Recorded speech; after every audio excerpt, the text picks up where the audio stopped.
All right, good morning, everyone. My name is Tim Farber, Senior Political Manager with the Medical Society of Virginia. The MSV is thrilled to welcome three distinguished guests for today's webinar on the importance of physician advocacy. So please join us in welcoming Dr. Arturo Saavedra, Dr. Barbara Boardman, and Scott Johnson. A little background on our three guests. Dr. Saavedra currently serves as the Chief for Ambulatory Strategy and has been the Chair of the Department of Dermatology at the University of Virginia since October of 2017. He graduated magna cum laude from Harvard College with a degree in biological sciences before receiving combined medical and doctoral degrees from the University of Pennsylvania with specialized training in pharmacology. Dr. Saavedra has taken part in multiple advocacy efforts within MSV, including serving on the advocacy committee and speaking with legislators regarding important issues, including DMAP. Dr. Barbara Boardman is a retired pediatrician from Northern Virginia with over 25 years of experience. She received her medical degree from Temple University and completed her residency at the Harvard School of Public Health. Dr. Boardman was named a fellow of the American Academy of Pediatrics. She also spent time serving as a science fellow with the United States Congress in the 1980s. Since retiring, she has taken on an expanded role in advocating for patients and physicians across Virginia. She has taken the time to expand the medical society's focus to issues including gun control, amongst others. Dr. Boardman used her influence and experience to testify before legislators on hot-button issues for the AAP during the 2020 General Assembly. And our final guest is Mr. Scott Johnson. For those who have not had the pleasure of meeting Scott, he serves as the General Counsel for the Medical Society of Virginia. He was a founding partner at Hancock Daniel Law Firm and focuses on government relations at the Virginia General Assembly and state agencies. Mr. Johnson has been selected repeatedly by his peers as a legal elite in the specialty of government relations by the Virginia Business Magazine, and he routinely appears before the Virginia General Assembly to lobby and has developed relationships that are unrivaled with many of the legislators due to his tireless efforts and trustworthy opinions. And for those who aren't aware, during General Assembly, I'm pretty sure Scott is the first one at the door knocking on to get let in each morning, so we appreciate his work. Just as a reminder, we have a large number of people on our call, and we understand that there will likely be questions throughout the presentation. We ask that you please use the Q&A function on the chat box, and we will get to your questions in a timely manner. If you have questions that are not regarding the topics addressed today or we do not get to them, please email them to governmentaffairs@msv.org, which is GOVT affairs@msv.org. So with all of the background out of the way, Taylor, if you don't mind getting started on the PowerPoint. Next slide. So a little background on advocacy. We'll kind of get into the big picture of things first. Virginia General Assembly, for those of you who are probably very aware, the 2020 summer special session has been underway. It started last Tuesday on the 18th. The proposed legislation was to focus on three major issues, which would be the COVID-19 recovery, criminal and social justice reform, and the biggest one is the budget, and trying to get that straightened away. There were specific rules of the special session. At the time of these slides, they were still being determined, and all lobbying efforts must be virtual. Only legislators are able to meet in person. We've had already a couple of times of trying to testify and having the same webinar and video issues that everybody else has probably been having throughout these COVID times, but the medical society and everybody else is working and rolling with the punches as well. Taylor, next slide. So a little bit of background: Virginia House of Delegates, it consists of 100 members, 55 Democrats and 45 Republicans. Each delegate represents roughly 83,000 citizens. They are elected to 2-year terms in odd number of years with no term limits. The Speaker of the House is the presiding officer. If you look at the picture to the right, that's one of our wonderful physicians, Dr. Harry Gawanter, providing a little bit of testimony to, I believe that was one of the HWI subcommittees. Again, the advocacy efforts don't stop. You'll get voter voice alerts and all of those. Advocacy really encompasses all sectors of the House of Delegates and the Senate. So testifying is one of the most important things that gets physicians' voices out there in front of the legislators. You're able to answer questions, give background. That's the kind of effort that we're looking for, especially within the physician community. Taylor, next slide. So the Senate of Virginia consists of 40 members, 21 Democrats, 19 Republicans, and there is one physician in the Senate. We would like to see more, but we're going to continue to look for him. Dr. Siobhan Donovan is our physician representative within the Senate. Each senator represents roughly 200,000 citizens.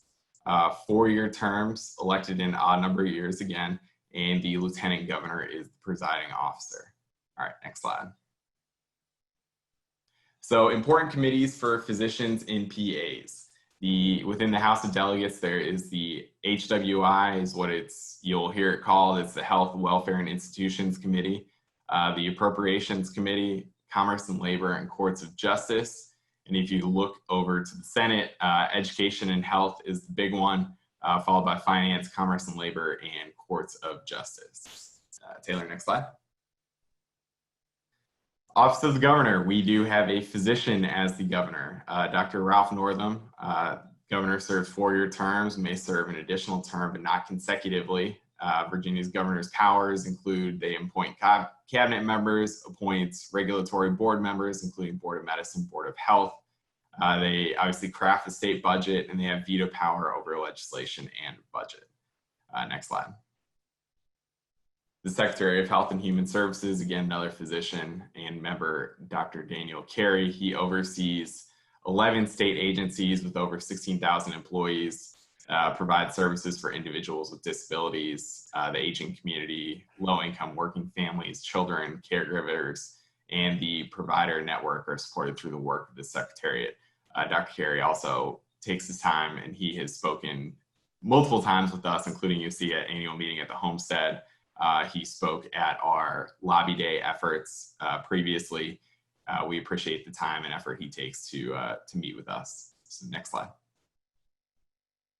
So this is getting into our guests, and this is what they're here for, is to kind of give a little bit of input on advocacy and the advice that they have for the physician community and those who are out there, physicians and PAs who are interested in doing more in advocacy, but don't necessarily know where to start. It's a very overwhelming situation to get into if you don't know what to do and if you haven't done it before. So with that being said, with our guests, I'm going to pose a question and we'll kind of get to our answers. So what are 2 important pieces of advice that you would share with someone who is interested in becoming more involved in advocacy, but has little to no experience? So I'll drop it off to Dr. Barbara Boardman first, and I'll pass off to you. Thank you. Okay. So I sort of, when I thought about this question, I thought about 2 things. And the first thing was like, okay, do this because you really feel that you have to. You have a very busy life. You have a lot of things to get through. And I found that I backed my way into advocacy because there were things that were just driving me crazy. And I just felt like I couldn't not do something. The most recent one that I worked with last year was the issue of gun violence prevention. And it was because my second daughter was very concerned about this issue. And it was like, what are you doing, Mom? I actually have a long history of doing some stuff with this, but I think at every point it was because I felt I needed to.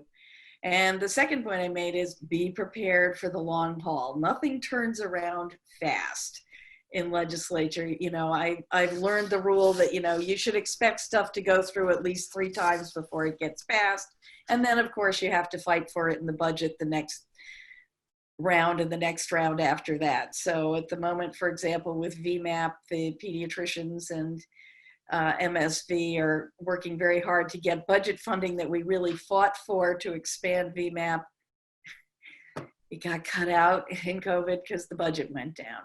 So it is a long haul thing, and that's both a bad thing and a good thing. It allows you to sort of push and then back off. So good start.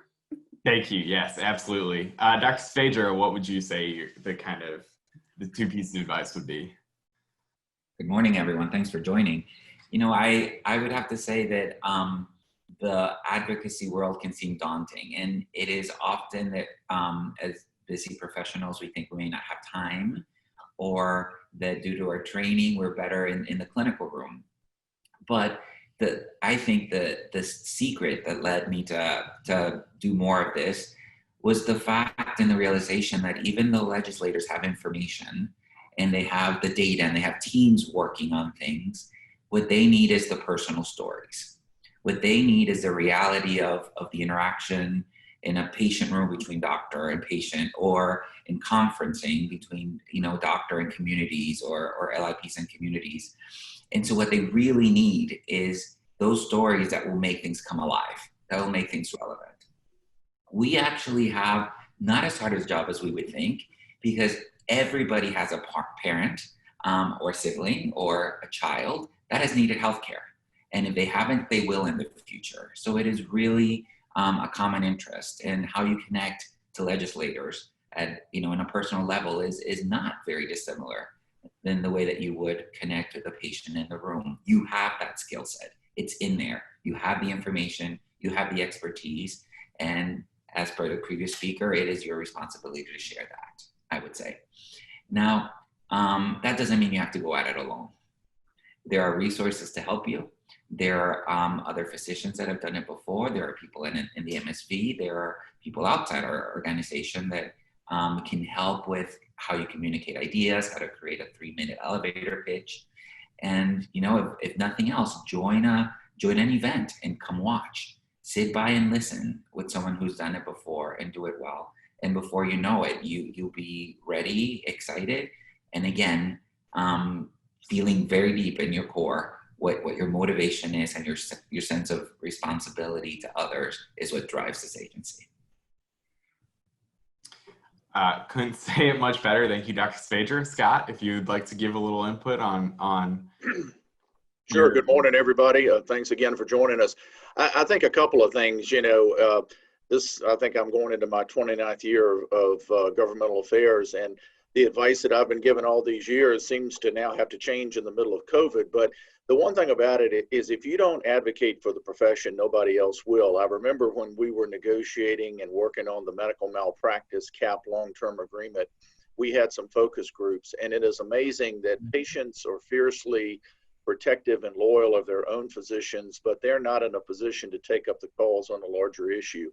And I think that that's what we hear from legislators. They want to see the white coats, know the white coats, want you there, want you engaged. It is amazing the power of somebody being at the Capitol, but it's also amazing when a legislator says, hey, I heard from 5 physicians back home.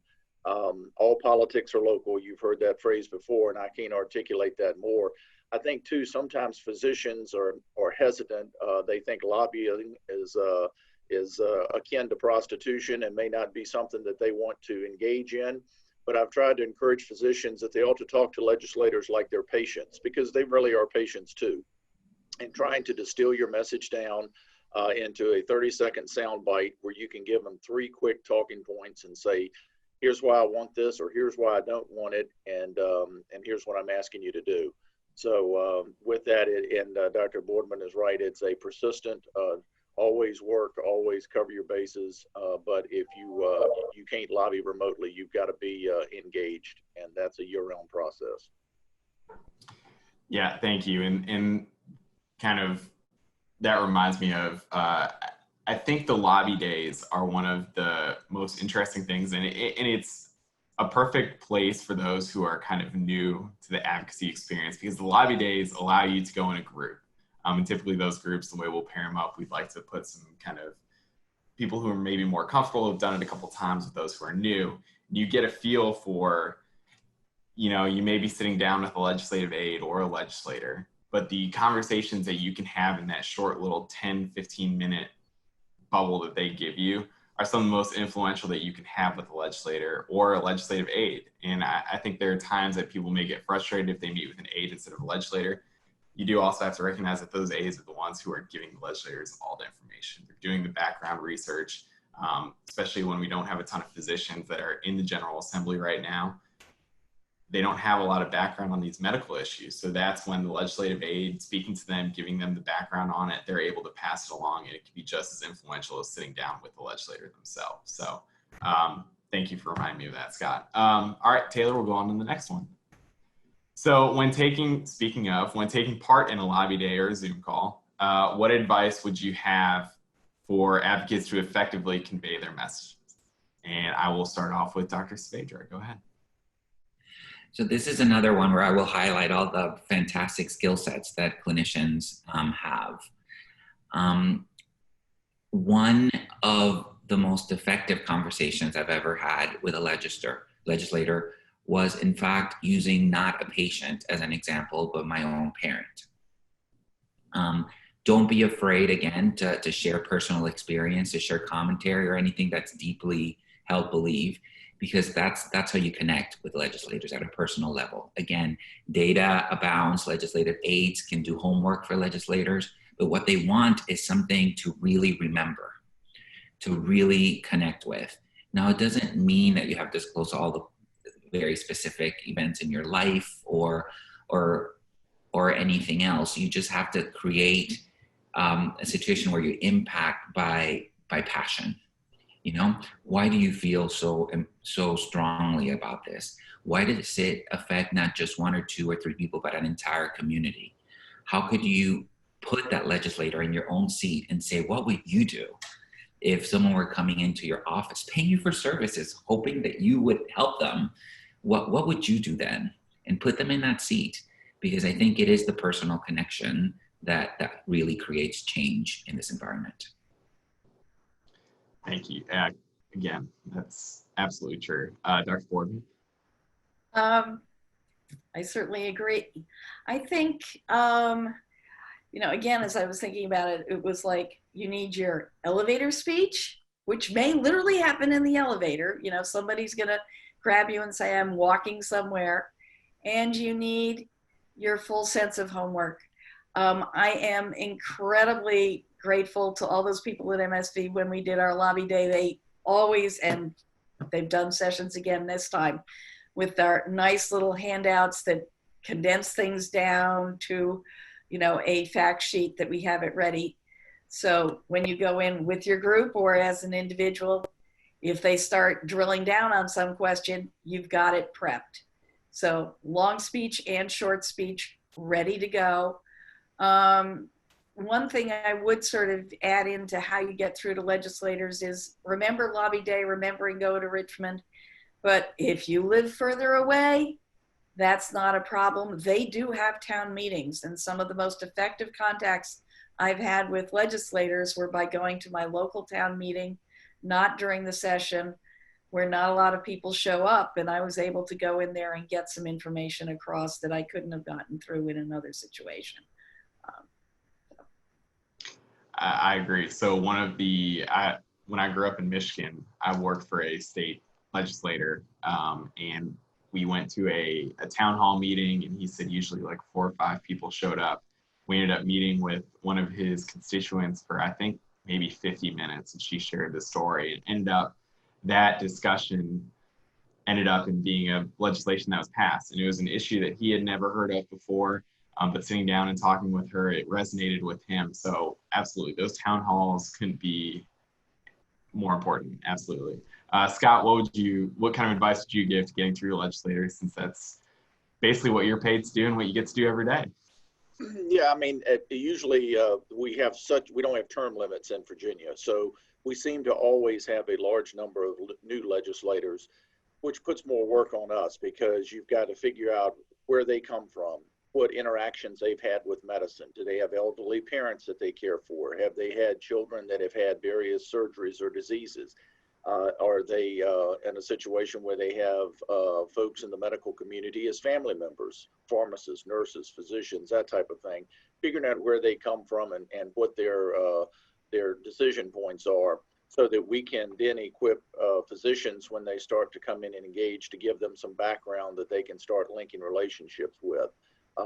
The legislators really want physicians to be a resource. They want to know, I want to call and get a finger on the pulse when I've got a tough issue that I'm not sure about. And they like having that comfort, and that's true with any issue that comes before them. They're part-time legislators, but they're full-time on legislative issues. So if you can identify yourself as the go-to person or the go-to team for a particular legislator, that's a good thing and will serve us well, because with more turnover, that legislator may not be there long-term. So we're having to invest more in time working with a lot of the new people, because folks that decide to retire or folks that get defeated may have been friends with medicine, but once they're gone, they're gone. So we have to embrace change and move forward. Absolutely. And then kind of going through, we've got this slide of taking the necessary steps. So this is kind of a step-by-step of what to do. Letting them know that you're a constituent or working in their district has been mentioned. It's so important, just so that they know that whatever issue you're speaking of, it affects them and it affects the people that they represent. Positioning yourself, as mentioned before, as a resource for them. I know that there are many legislators who have been texting and emailing constituents that they know are physicians in their district about issues because they may not have the background, or they want to know where physicians stand on X, Y, or Z. So positioning yourself as these resources, doing these small introductions are so important. Also following up on a meeting or a call or a town hall with a handwritten thank you note goes so far, even in email. I mean, just something to acknowledge how important that interaction you had was to you really resonates with them. We still write thank you notes from lobby days, just because taking the time out to meet with us is so important, and really it can't be appreciated enough. And then if you have any issues trying to get a meeting with a legislator, if the town halls are too full, they don't get to your question, if their schedules are too busy, the MSV Government Affairs team is always happy to try and get one scheduled. We have everyone's emails in the offices, from the legislator to legislative aide. We have, we can text them, we can get in touch. So the MSV and the Government Affairs team there is always a resource for you if you're running into any sort of roadblocks when it comes to advocacy, when it comes to talking to legislators. Never hesitate to reach out to us. There's no request or question that's too difficult for us to take on. So Taylor, next slide. So can you, each of you, if you don't mind, providing a little bit of feedback on your experience with MSV's internal and external advocacy processes? We've talked a lot about what to do during lobby days and speaking with legislators, but advocacy isn't necessarily there, and actually starts somewhere else when you get into creating proposals and policies and trying to develop where MSV and the physician community stands on various issues. I think this is kind of one of the most important and sometimes one of the more daunting things to get into if you haven't done it yet. So we'll start with you, Dr. Boardman. Okay, so actually, I guess because I'm sort of the youngest in terms of experience with MSV, I've been through all this. And you do need to distinguish sort of what's happening with going to the legislators and what's happening with MSV policy. And when the Academy of Pediatrics in our chapter wanted to work on gun violence prevention, we actually had to deal with both levels. We had to deal with the advocacy process and the policy process within MSV. We had to go through writing resolutions because the MSV policy, as I understand it, explaining it to the outside world, is that if it's in our policy, which is sort of broadly written, then the advocacy people can take that general policy and turn it into a specific legislative proposal, or even a non-legislative proposal, proposals that go to various government committees or commissions.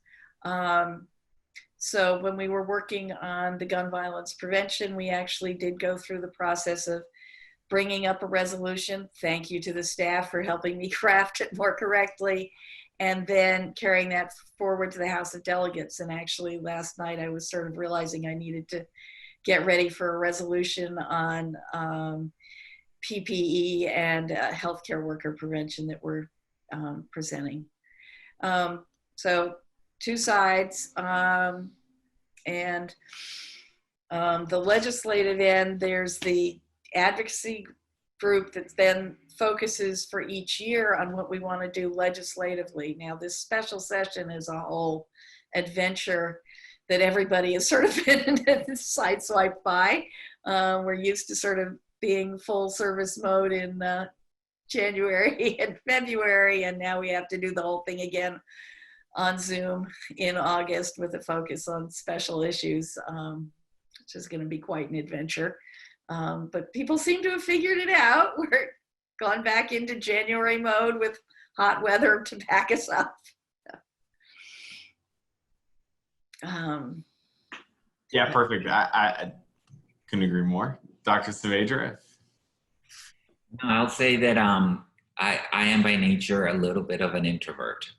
And so when I first started to do this, I thought, wow, how am I going to really get through? And I took notes and kind of rehearsed a little bit the 2 minutes before I went in the room.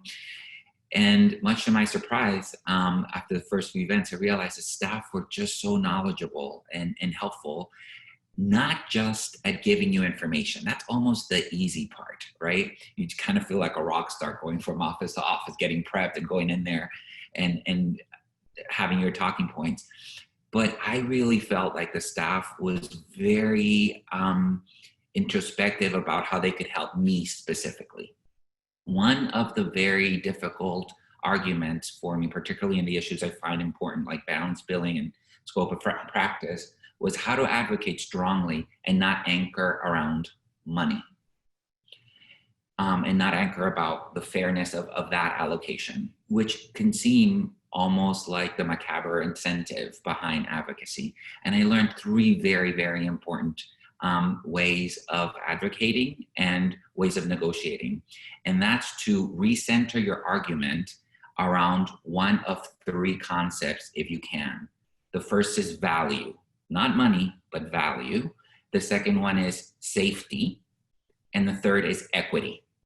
So if you can take that issue you feel very strongly about and try to fit it in 1, better 2, or best 3 of those items, you have a very good argument.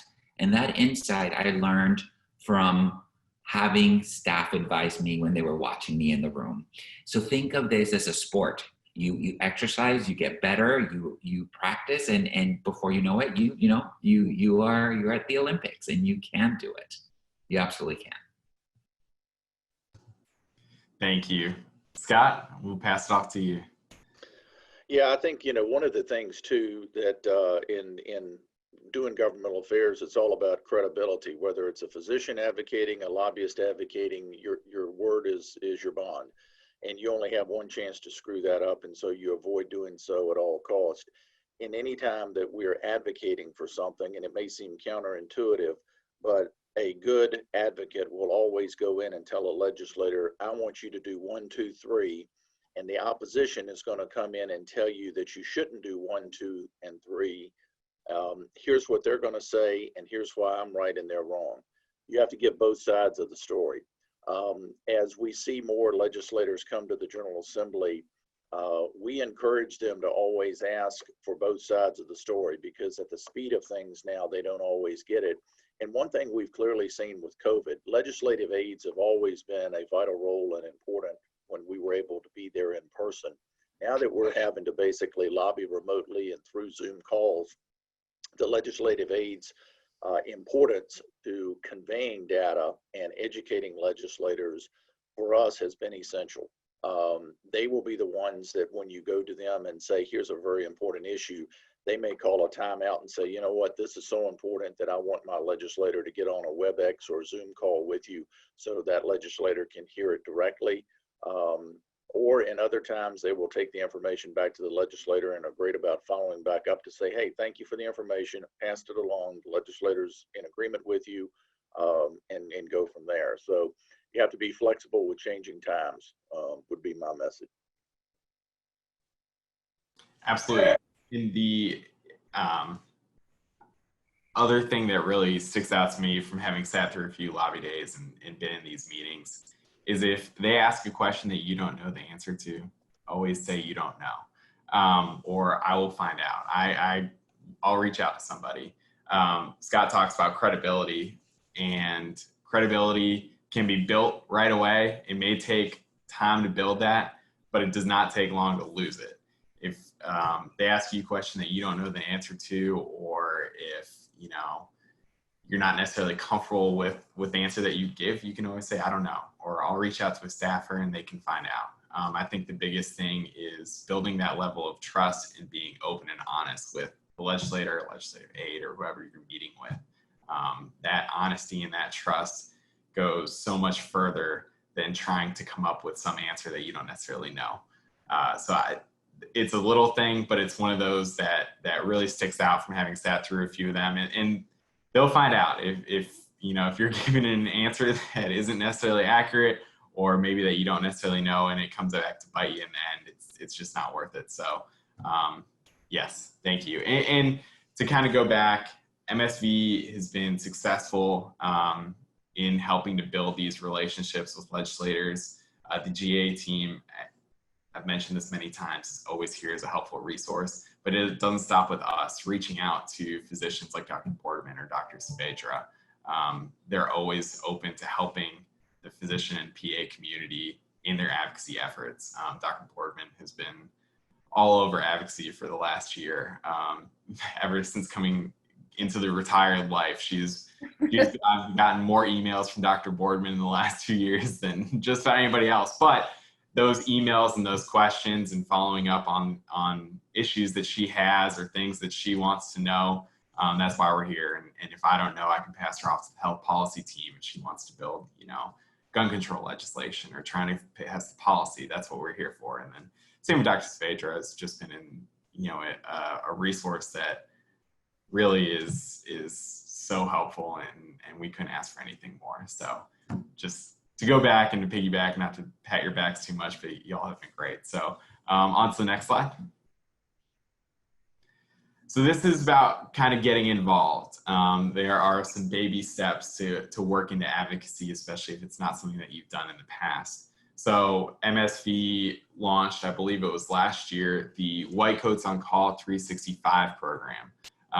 Dr. Boardman and Dr. Saavedra, I know, have both signed up for it, mostly because I got in their ears when we first started it saying, I want you two on board. This is a good program for those who are interested in, maybe I haven't done it as much in the past, visiting your legislators, scheduling a practice tour. And I think the biggest thing about this program is you receive important legislative information before others. It kind of serves as I'd call it kind of a VIP experience for those who are interested in advocacy, because you get the alerts, you get legislative alerts, you get voter voice alerts. For those who aren't familiar with voter voice, it's our way of getting physicians and PAs to send messages to legislators on whatever issue it is, whatever the hot button issue of the day is. White Coats on Call offers you that exclusive access to these various initiatives. Additionally, it would be a mistake not to mention the upcoming MSV virtual annual meeting. For those who aren't familiar, the annual meeting this year, due to COVID-19 and the experiences that we're all going through, has been made virtual. It will increase the access. These annual meetings allow you to submit a resolution to set policy, and policy is really where the advocacy begins. As Dr. Boardman can attest to with the gun control legislation that she was trying to work on last year. MSV has a policy compendium that is available online. If you ever wonder where do we stand on an issue, you will find it. I think I can't even remember how many pages it is, but you can go digging through it and find just about anything. And if it's not there, or if you think that there is policy that needs to be updated, this is where it starts, through these proposals and resolutions that end up getting eventually voted into policy. So if you go online, you can register for your chance to be a delegate at MSV's House of Delegates. They're the ones who eventually vote on setting policy.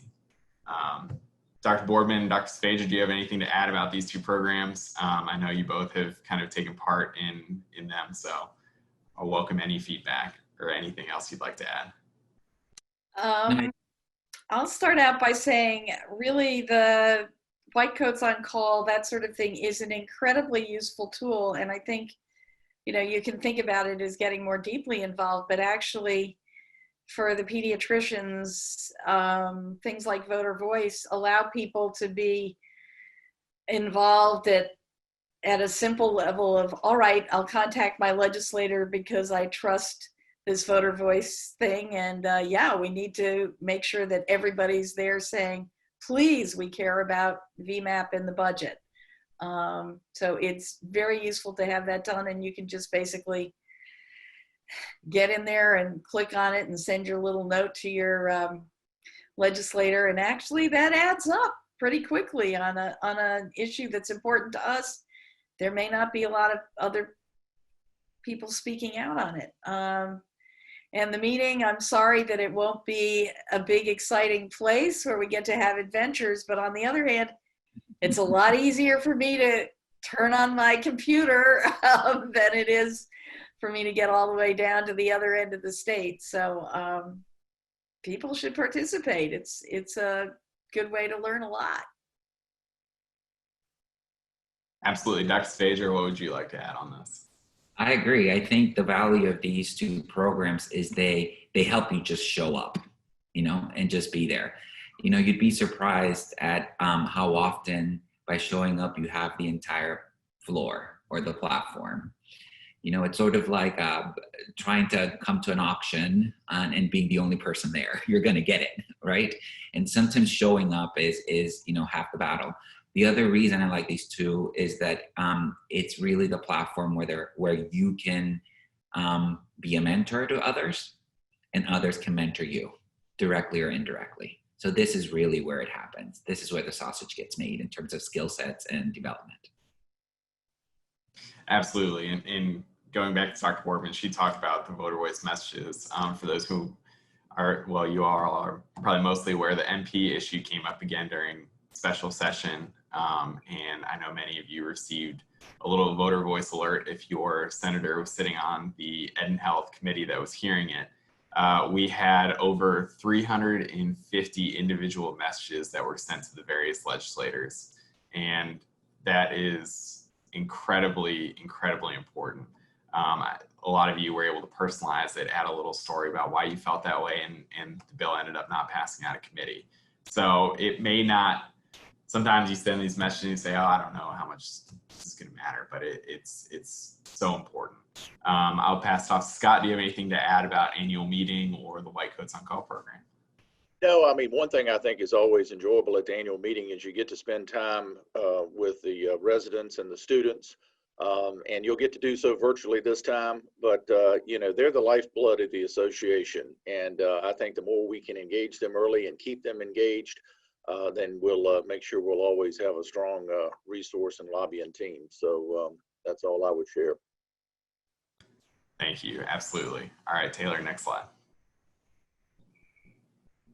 So that comes to the completion of the presentation. I will note this webinar will be available on the MSV advocacy website. I will post a link here shortly in the Zoom chat. But now I will open it up. We have not gotten any questions yet, but we have gotten a comment from one of our members, Dr. Claudette Dalton, who shared that she was always taught to have a plan in mind to help the legislator make a change. We kind of mentioned this already, and a ready-made path for that change. As Dr. Saavedra mentioned as well, Claudette Dalton mentioned, to have your bottom line in mind. That kind of goes to the three things. This is the ask. This is what I'd like to see really to completion. So these are the kind of important points that you get to. We got a message from one of our members that said, how do you sign up for the White Coats on Call 365 program? I will actually type in a link to the program here shortly. Actually, I'll include it in the chat, so we will get to that. Dr. Boardman, Dr. Saavedra, do you have anything to add kind of before we close here? Yes, I actually have an interesting question that someone submitted to me about 2 minutes ago on email. Oh, perfect. And so I'll read it and maybe ask Scott and Dr. Boardman to answer it, since it's going to make me smile. I want to ask for advice on how to have a cordial meeting with one's representative when you object to every vote he or she has made that year. Whoa. I'm sort of sighing. I have the reverse problem. I have a wonderful state rep who is my neighbor and was on swim team with my daughter. So rethinking this, start from the assumption that even if you totally disagree with them, that they have good reasons for their beliefs, and that you need to sort of step back and do some listening in the interaction with them. So particularly when we took on a very troublesome issue like gun violence prevention, there were clearly going to be people at every level who had different sense of the issue than I did. And actually it was very helpful for me to step back and listen. Within my own society, we had people that had different beliefs. We had beliefs within MSV that were different. And by stepping back and listening and processing what they had, I was then able to come back with, and this is what we're seeing, but it was in a much more interactive way where we were able to at least not just agree to disagree, but to really find where we did have some common ground. And in fact, as the legislation went forward, there were significant changes, and we did have to acknowledge that, you know, some of the stuff that was on my side might have been incorrect. So careful listening and then presenting your information, I think, has been helpful for me. Sort of strikes me as to remember, you know, Tip O'Neill and Ronald Reagan, politically totally different, but at the end of every day, had a ongoing relationship that I think built into somewhat of a friendship. And not that that's what you are seeking to achieve, but I think Dr. Boardman is right. You never know, that legislator who may vote against your position every time may have a powerful position in the caucus that they're in. So when they get together and look at policy for the House Democratic caucus or House Republican caucus, they may be looked to as a respected voice. And if you don't take the time to outreach to them, it's almost like you're offending them or you're shunning them. And you're right, going in and being willing to listen, being willing to say, I'm probably not going to convince you differently, but at least cause them some pause, you can learn a whole lot. Sometimes their position may be, I'm advocating for this because your opponents have come to them, educated them, and briefed them, and they've never heard anything from the House of Medicine. So you have the ability maybe not to change their position, but temper it or neutralize it a little bit. So don't be discouraged by that. And when you go into a meeting like that, acknowledge the elephant in the room. Acknowledge that I know we may differ on this issue, but I want to come have a conversation. And I think that will diffuse it where you can have some meaningful discussion back and forth. Thank you both. Absolutely. So for those who asked about the White Coats on Call 365 program, I typed in the answer. There is a link that is in the chat. If you go to https://www.msv.org/advocacy/take-action/White Coats on Call 365, the link is there in the chat. I also put a link to the msv.org advocacy page where this webinar will be set once it's recorded and downloaded. We also got a question on issues that we are pushing during this current session. So this current session obviously is focused around budget, COVID-19, and kind of the big things that we focused on. There was a NP autonomous practice legislation that was pushed that would drop it from a 5-year requirement to a 2. As I mentioned, that did not make it out of committee. We have also been dealing with the budget and VMAP, as Dr. Boardman has mentioned. It is an incredibly important issue to MSV. Dr. Boardman, if you could kind of talk a little bit about VMAP and its importance. Okay, well, as a pediatrician, VMAP is a program that we set up between the pediatricians and MSV that actually does by zone across Virginia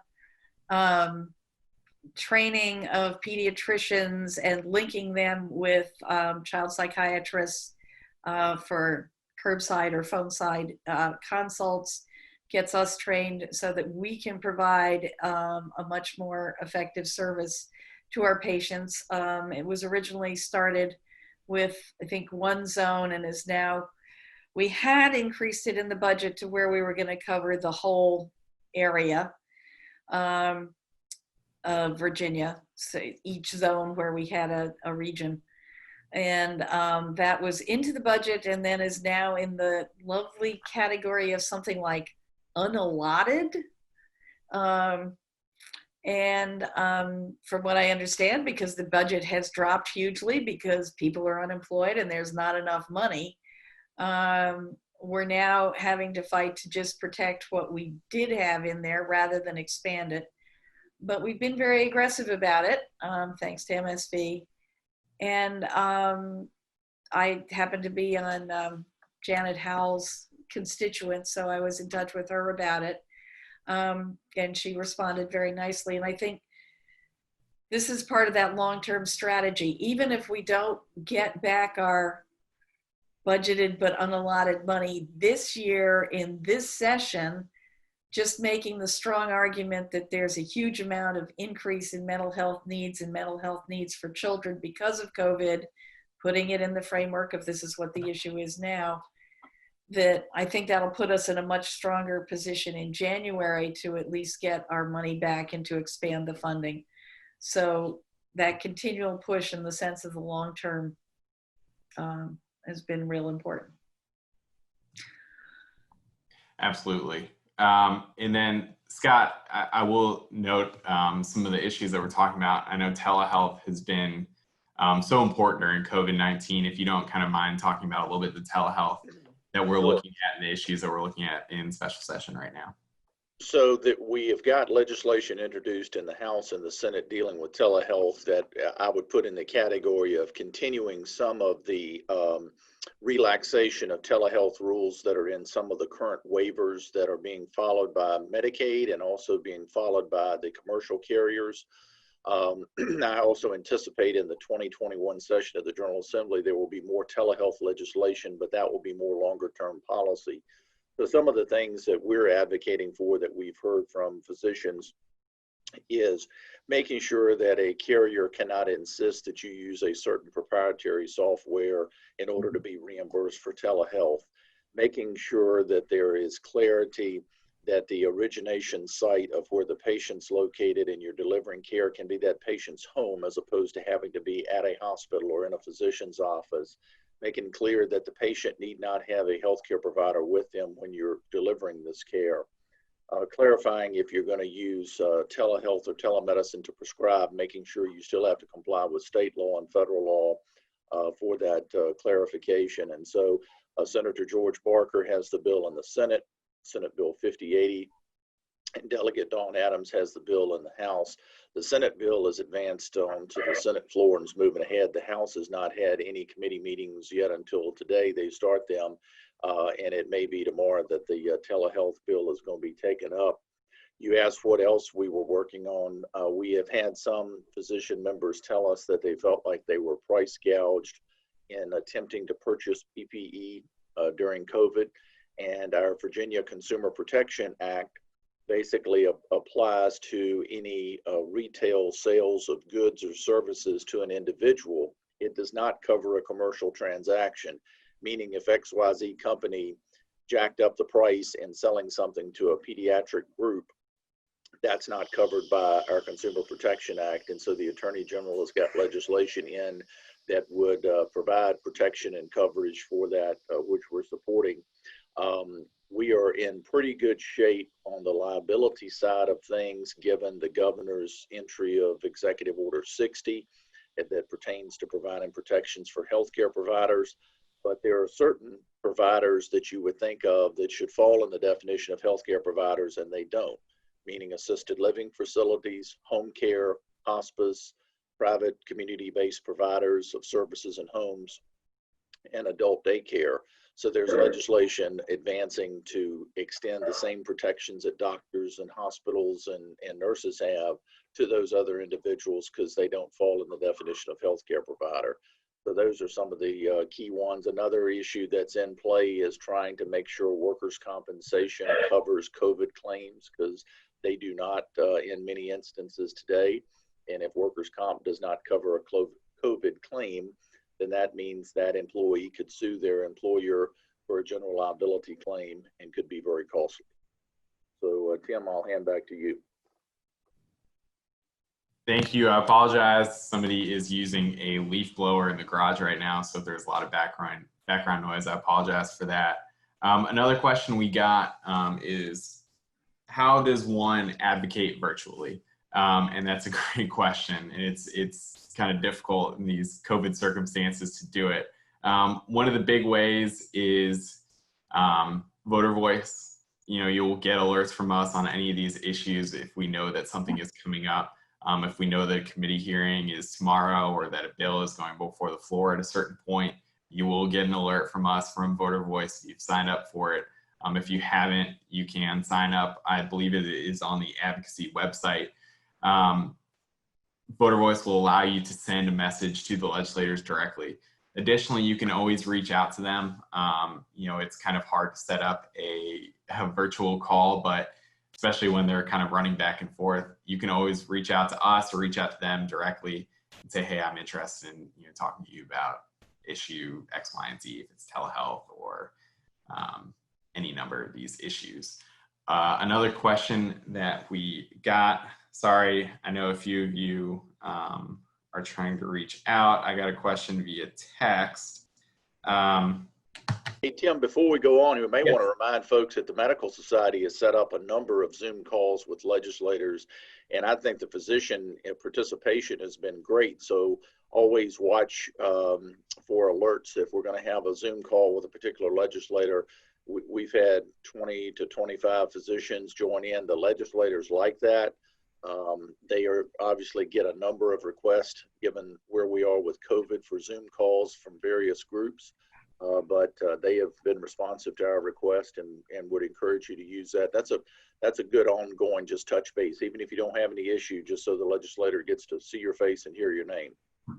Yes, absolutely. I can't even believe I forgot that one. Those we've gotten such great feedback from the legislators. I think each time they've reached out to us afterwards saying that it was so helpful, and those kind of allow those in-person experiences, even if it's not technically in person. Where you can kind of share anecdotes and stories and where you stand on issues. The question that I just received, and we get it a lot regarding Voter Voice, is it possible for Voter Voice to add a feature so anyone can send a note if they are not a constituent? No, unfortunately. So the way Voter Voice works, it pairs you up with your legislator based on your address. And the reason it does this and the software does it is because they have run numerous studies and kind of data points determining that if a legislator gets a note from somebody who is not a constituent, it doesn't resonate the same with them. And it doesn't mean your opinion is any less important or not valid. It just means that they are really focused on their local issues. With that being said, if you have a previous relationship with a legislator that you feel would be beneficial on an issue, reach out to the government affairs team. We're always trying to build out the data and the membership interactions. And if you went to school with Senator so-and-so, we'd love to know that, because that is a relationship that we can build on going forward. Just because you're not a constituent doesn't mean your voice doesn't matter, especially if these previous relationships. But that's something that the MSV and our government affairs team really needs to know so that we can continue to build out this information.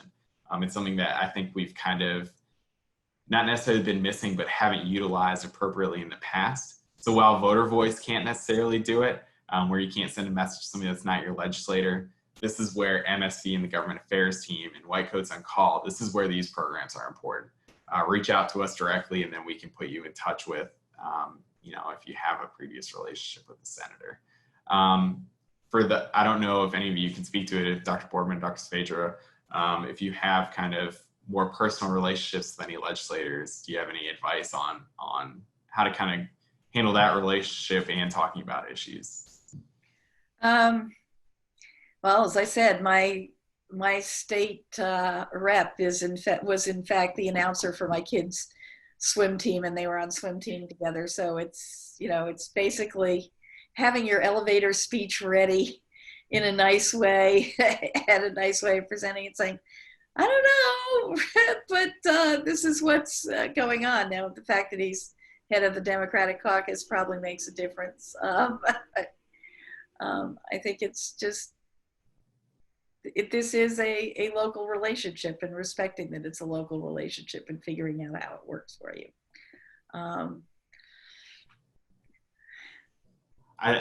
Perfect. Couldn't say. Thank you. Dr. Saavedra, do you have anything to add?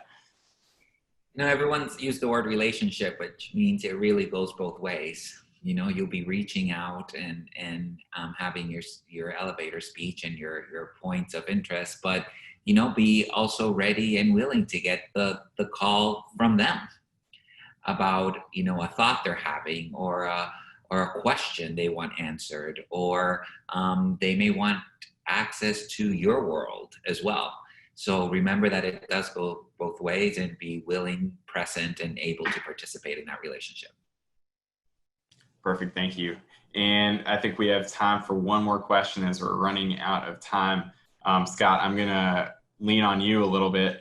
I know this came up nationally. There's a new allowance for pharmacists to administer pediatric immunizations. If you could just talk a little bit about that and kind of where that puts us at the state level. Sure. So what Tim is referencing is last week, HHS used their emergency powers to authorize pharmacists to administer immunizations to children aged 3 through 18. And that information came out, and it was an AP story that accompanied that indicated that the effect of that emergency declaration, if you will, would override the laws in at least 22 states. And so once that came in, we outreached to the Board of Pharmacy to basically find out how the Board of Pharmacy was going to interpret what HHS had come out with. And interesting reply, it was not a quick yes and not a quick no. It basically said that they had reached out to their counsel at the Attorney General's office and was navigating through an interpretation. So stay tuned. We're watching that closely to see what the AG tells our Board of Pharmacy is going to be permissible or not. Perfect. Thank you. So with that being said, we're running out of time. Dr. Boardman, Dr. Saavedra, Scott, if you guys have anything that you'd like to add that we haven't touched, this is your chance. Well, the first one would be, if you have questions that we haven't answered, you should get back in touch with MSV, because they have good answers on things like what we're doing on telehealth. So do that, and get involved. Oh, and I think we never mentioned that we also have a PAC, and one of the things I learned at MSV is that it really does make a difference. Our PAC is not the most powerful PAC in the state, and we ought to be able to do a better job. So remember that that's also one of the useful places you can get involved. I'll just say, even though it sounds trite, and you have all probably heard the phrase before, if you're not at the table, you're on the menu. So be at the table, because you have the best stories and the best information. Thank you. Scott? Just thanks to everybody again, and let's stay in touch. Perfect. All right. Thank you all for attending. As I mentioned, if you'd like to pass this webinar on to anybody else, it will be available on the msv.org my advocacy website. This is my reminder: sign up for White Coats on Call 365 and support the MSV PAC. All right. Thank you all for joining us, and have a great Monday. Thank you.